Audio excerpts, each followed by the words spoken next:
Magandang umaga po sa ating lahat, JTG family. Bago po tayo magsimula, konting paalala sa ating announcement. Una na po dyan, magkita-kita po tayo tuwing midweek service. Yan po ay ginaganap tuwing Wednesday, alas 7 ng gabi. Magsama-sama rin po tayo every month. Tayo yung may Fuel Night Friday po natin yan ginaganap 7 p.m. dito po sa ating JTG GMA Hall. Also, we would like to encourage everyone at full capacity na po tayo sa ating Sunday worship service. Meron po tayong 8 a.m. at 10 a.m. That's on-site. At nagsusupport tayo online 10 a.m. to 11:30 a.m. at jtg.gma.ph. And finally, we encourage everyone, sumali na kayo sa ating mga small groups. May 3 pamamaraan kung paano po tayo sasali. Meron po tayong Bible study group, discipleship group, at connect group. According to your age, we have youth, young adults, and men's and women's connect group. Simulan na po natin ang ating morning devotion. Muli, magandang umaga po sa lahat.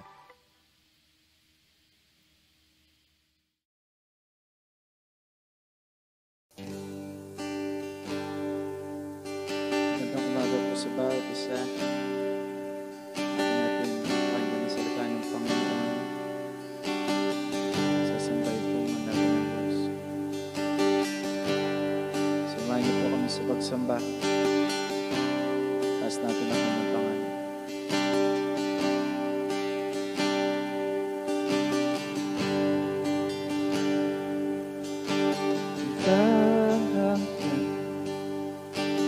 Katapatan sa buhay ko, lagi mong malaan. Narito at sa biyaya mo, habang ko ay magpupuri sa iyo. Pupurihin ka sa amin, itataas ang ating titig, itatanghal sa buhay ko'y laging ikaw, O Diyos. Higit pa sa kalangitan, ang iyong kalwalhatian, kadakilan mo'y di mapantayan. Pagdangang katapatan sa buhay ko'y lagi mong alaan. Narito at sa biyaya mo, habang buhay magpupuri sa iyo. Pupurihin ka sa amin, itataas ang aking titig, itatanghal sa buhay ko'y laging ikaw, O Diyos. Higit pa sa kalangitan, ang iyong kalwalhatian, kadakilan mo'y di makapantayan. Jesus, iyong kapurihan, kaluwalhatian iyong at magpakailanman. Jesus, iyong karangalan, kapangyarihan iyong at magpakailanman. Jesus, iyong kapurihan, kaluwalhatian iyong at magpakailanman. Jesus, iyong karangalan, kapangyarihan iyong at magpakailanman. Pupurihin ka sa awit, itataas ang aming titig, itatanghal sa buhay ko'y laging ikaw, O Diyos. Higit pa sa kalangitan, ang iyong kalwalhatian, kadakilan mo'y di makapantayan. Pupurihin ka sa awit, itataas ang aming titig, itatanghal sa buhay ko'y tanging Ikaw, O Diyos. Higit pa sa kalimitan, ang iyong kalwalhatian, kadakilan mo'y di mapapantayan. Kadakilan mo'y di mapapantayan. Kadakilan mo'y di mapapantayan.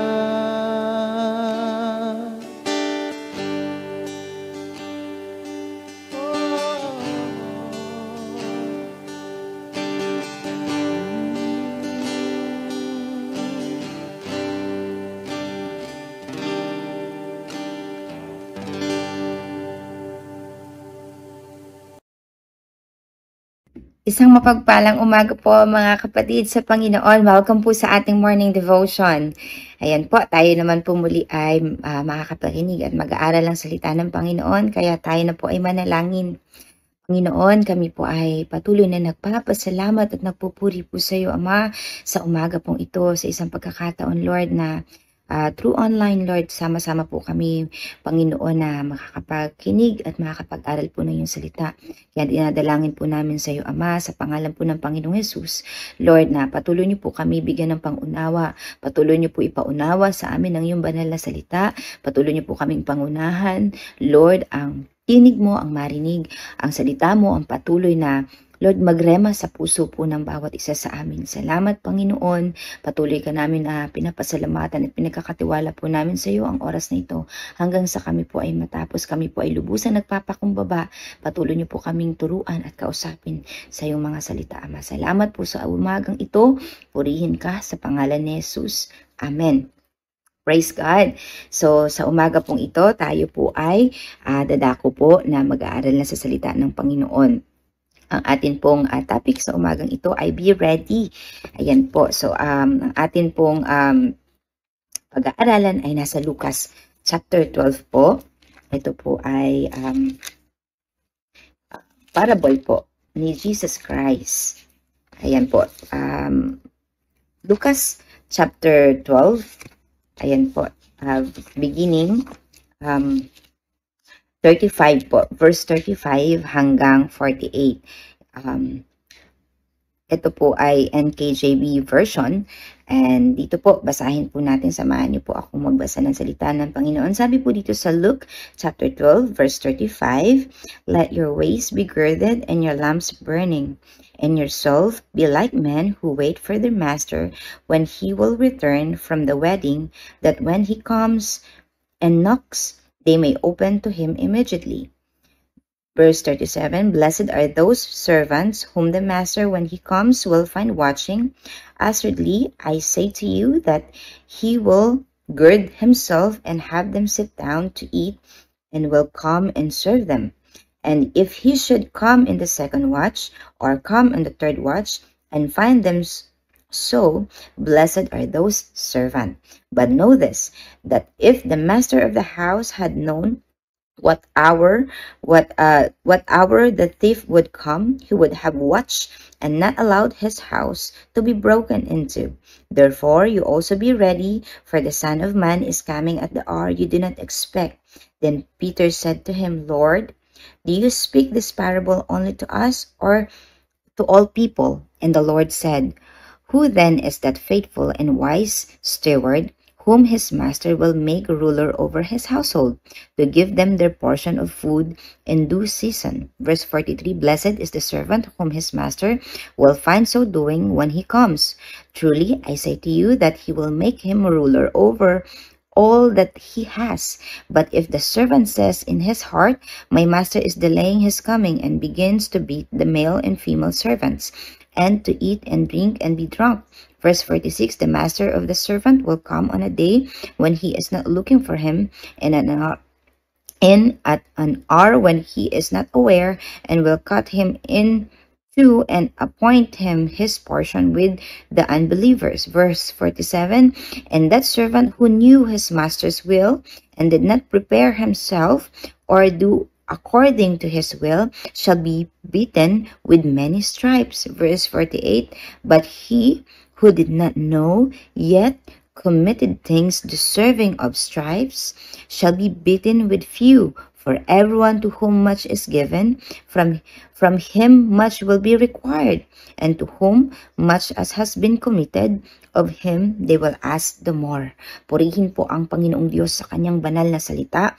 Ito po ay buong passage po ng parable po ni Jesus Christ patungkol po sa faithful and unfaithful servants. Pero ang pinaka-main text po na ating focusan ay dito po sa verse 43 na sinabi po dito, blessed is that servant whom his master will find so doing when he comes. So lahat po tayo ay servant ng Diyos. Amen po ba? Tayo pong lahat ay naglilingkod sa Panginoon. So this word, blessed is the servant whom his master will find so doing when he comes. Lahat po tayo may ginagawa sa Panginoon. Amen po. Sa umaga pong ito po ang ating pag-aaralan. So katulad po ng nabanggit ko po kanina, ito po ay parable ni Jesus Christ patungkol po sa tapat at hindi tapat na alipin or servant. Ito po ay related din sa second coming ni Jesus Christ, which is yun din naman po ang ating inaantay while we are serving, while we are here on earth. We are waiting for the Lord coming po, second coming ni Jesus Christ. So ano po kaya yung lesson na maari po nating maunawaan or matutunan po mula po sa passage na ito or parable po ni Jesus Christ patungkol po sa tapat at hindi tapat na servant. So while we are waiting po sa ating Master o sa ating Panginoon, like the parable dito po na binabanggit, ang sabi po dito sa verse 35 na makita po natin, let your waist be girded. So ito rin po ay nagsisignifies din po on how while we're waiting po sa Panginoon that nawa, tayo din po ay girded na po. When we say girded, it shows us na lagi po tayong handa, lagi sa pagbabalik ng ating Panginoong Hesukristo. Katulad po ng binabanggit po dito that when He knocks, the response is immediate po. Dito po, sabi, immediate. So, bilang isang believer na ito po ay nagpapakita po sa atin o nagpapaunawa po sa atin na kapag handa po tayo bilang isang naglilingkod, isang servant, kahit po sa panahon na hindi natin inaasahan, wala naman talaga nakakaalam ng muling pagbabalik ng Panginoon. But because you are preparing to be ready every day para sa Panginoon, even when the time that we do not expect, kasi wala naman nakakaalam kung anong oras at anong araw ang pagbabalik ng Panginoon, we will be ready po. And while we are waiting po for our Master, for our Lord, like katulad po nitong servant dito, meron pong isang commission ang Panginoon sa ating mga buhay na paglilingkod. Meron pong i-commission sa atin ang Panginoong Jesus bilang isang believer na lagi po nating alalahanin.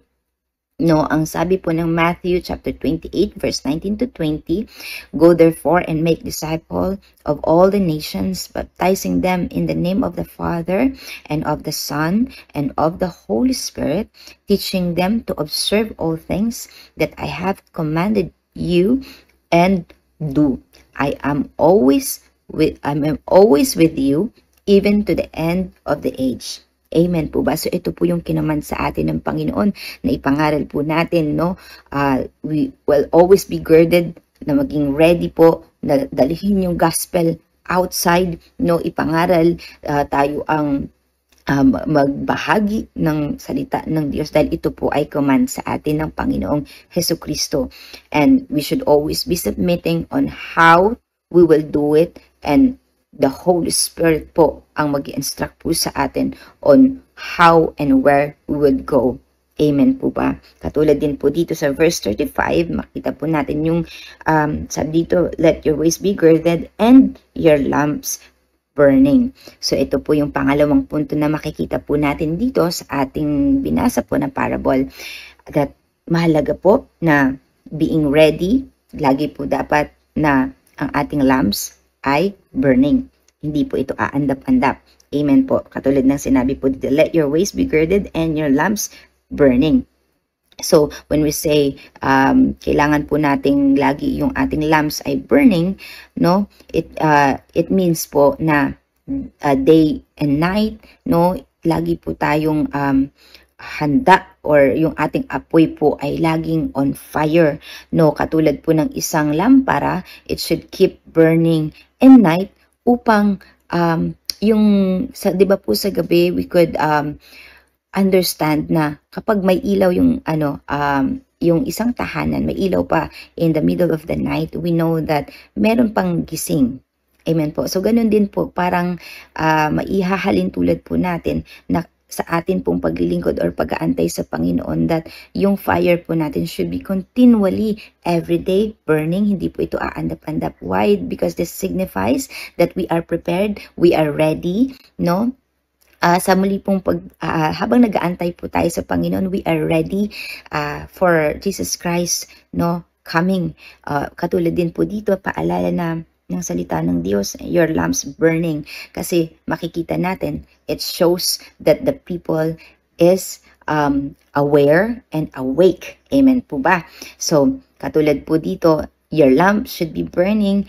Katulad ng sinabi po ng passage dito that it signifies na maging awake tayo all the time at maging handa, kahit na sinabi po dito, if the master was late, kahit po ma-delay, no, hindi po magiging mahirap na hanapin po yung way, no, mahanap po natin, matagpuan po natin ating mga sarili on our way sa Panginoon na nag-aantay. Katulad din po ng sinabi ng Proverbs chapter 20 verse 27, the spirit of a man is the lamp of the Lord, searching all the inner depths of his heart. So mahalaga po, no, na tayo, ang ating mga spirito is always attentive sa spirito ng Panginoon, always ready to obey, to please our Master, ang Panginoong Jesus, no?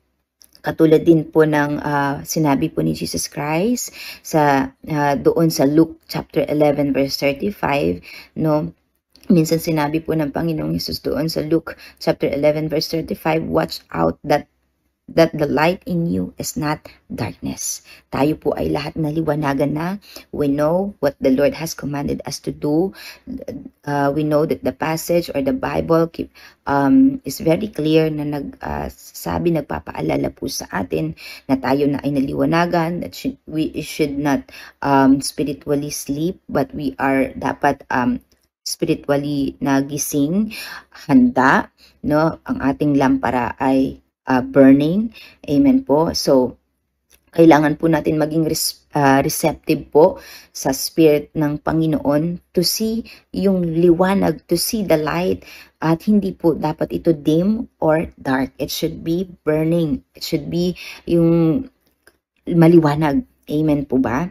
So, dito po sa passage po na ating binasa o sa parable po na ating binasa, ang pangatlong bagay po na makikita o matututunan po natin dito is, first po kanina is being ready, or yung girded po, no? We are girded, being ready na ipangaral ang salita ng Diyos. At pangalawa, yung ating apoy, ang ating lamp should be burning po, burning. And pangatlong bagay po na makikita po natin dito is we are being alert. Kailangan po nating maging alerto sa lahat ng oras sa ating paglilingkod. Like katulad po ng servant dito, no? Katulad ng isang servant na lagi pong alerto at nag-aantay, expectant po sa pagbabalik ng kanyang master. Likewise, sa atin po, dapat po tayong maging alerto sa oras na ito, sa ating paglilingkod araw-araw.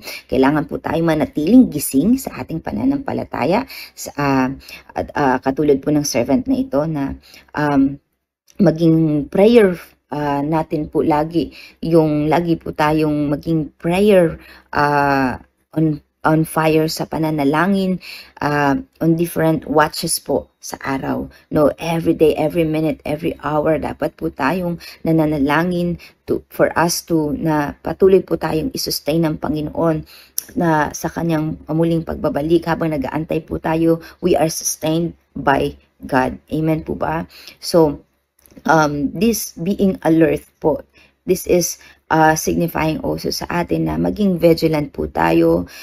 We are expectant po. We are expected na habang nag-aantay po tayo sa pagdating ng Panginoong Hesukristo, we will not be caught up po sa mga nangyayari, sa mga happening po sa ating mundo ngayon or sa ating kalalagayan, sa kung ano-anong kinakaharap po natin sa araw-araw po nating pamumuhay. Nawa hindi natin malose yung focus po sa pinaka-inaasam po natin na muling pagbabalik ng Panginoon Hesukristo. Amen po. So, binabanggit din po sa Biblia ni Jesus Christ na sinabi po ng Biblia, no, yung mga signs ng muli pong pagbabalik ng Panginoong Hesukristo. Amen po.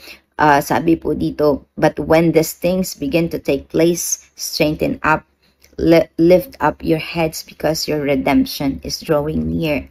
Dito po natin yan makikita sa Lucas chapter 21 verse 22 na si Jesus Christ mismo ang nagsabi yung signs, no? Kaya kailangan nating maging alerto, kailangan po natin maging vigilant. Hindi po tayo dapat matakot sa mga bagay na nakikita natin because this is one of the sign and we should be excited katulad po ng sinabi ng Lucas chapter 21 verse 28 na now when these things begin to happen, look up and lift up your heads because your redemption draws near.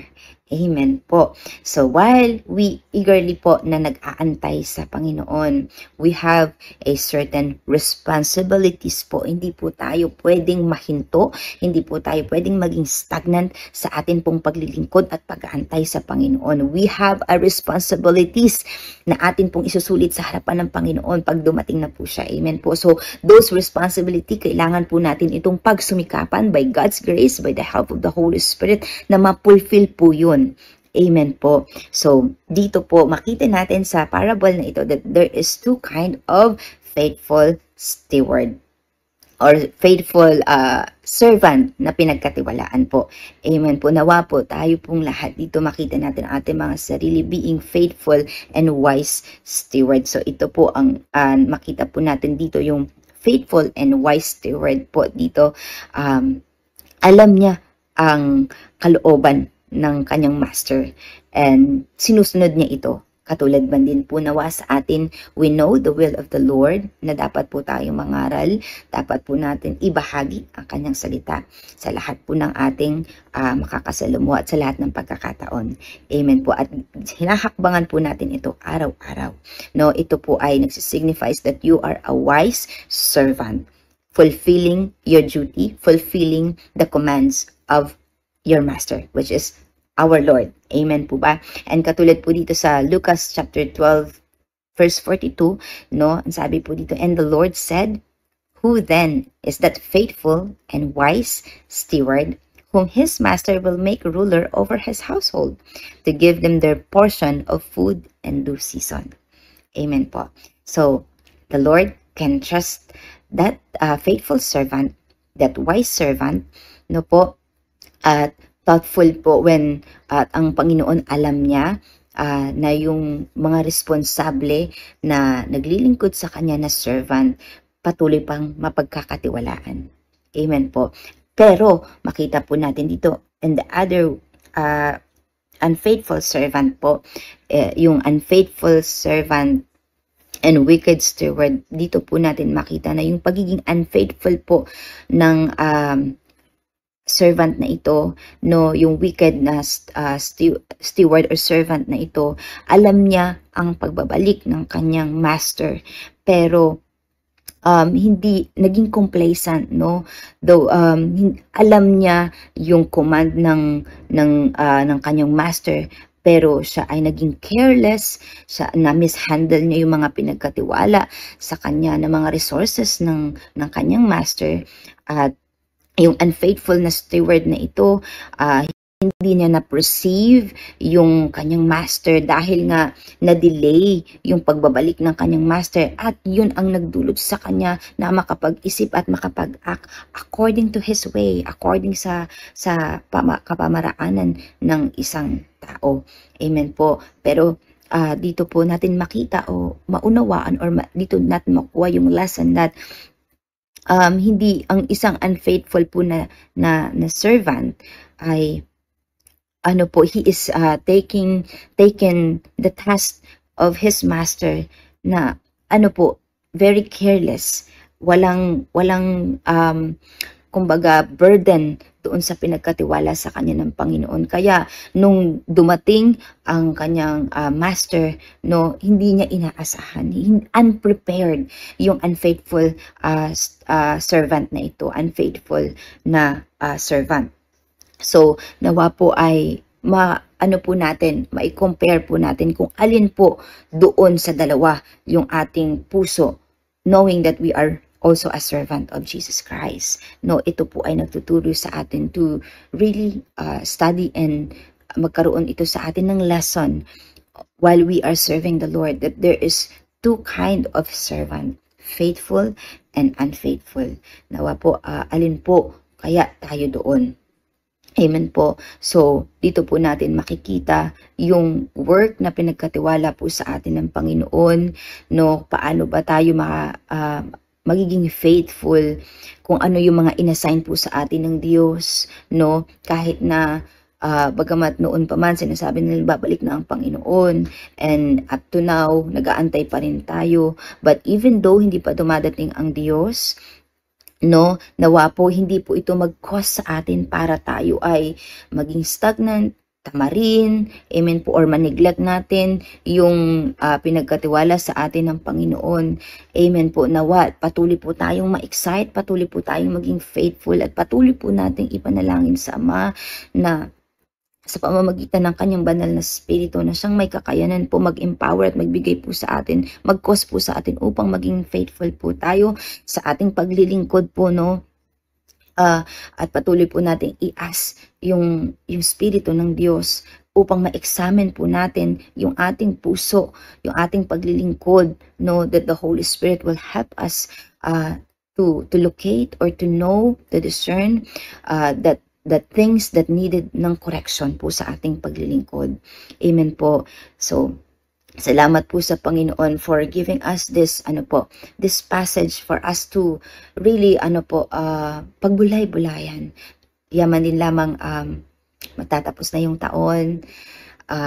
We are so caught up now because we are a few days from now. Amen po ba? It is a holiday season, Christmas, New Year, but nawa po steady po tayo doon, focus po tayo, katulad po ng faithful servant na patuloy na nag-aantay.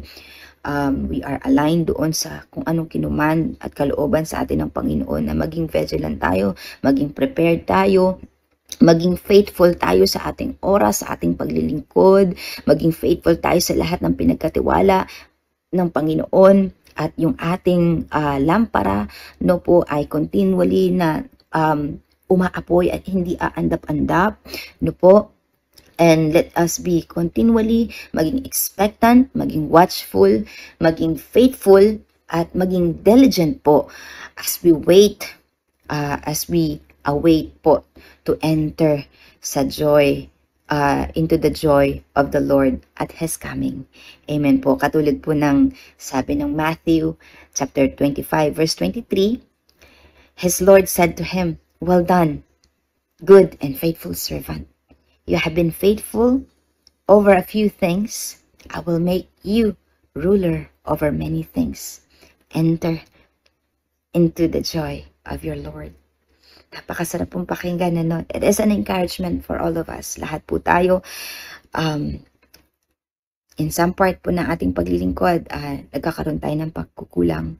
And if the Holy Spirit is continually speaking and revealing unto us. Let us be humble to repent sa atin pong pagkukulang habang binibigyan pa po tayo ng kahabagan, ng lakas, ng hininga, habang pinapahiram pa po ng Panginoon ang kanyang breath na ito.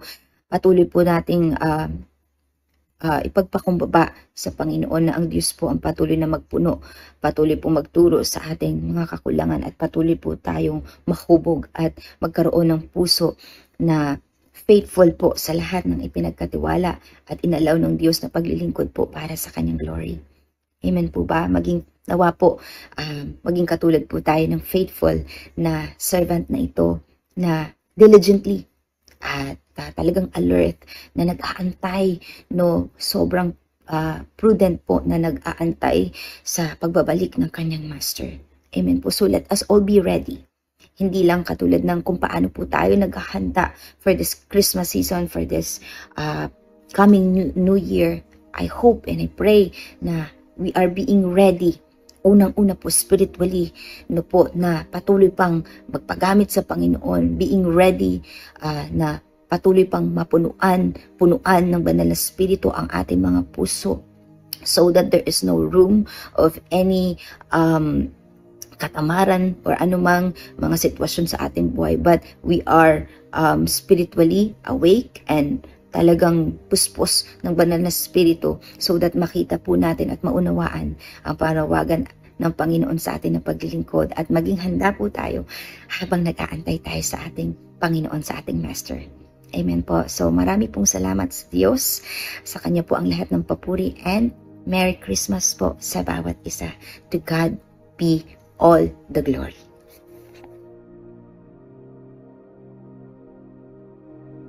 Tayo po'y manalangin. Ama naming Diyos, banal at makapangyarihan sa lahat.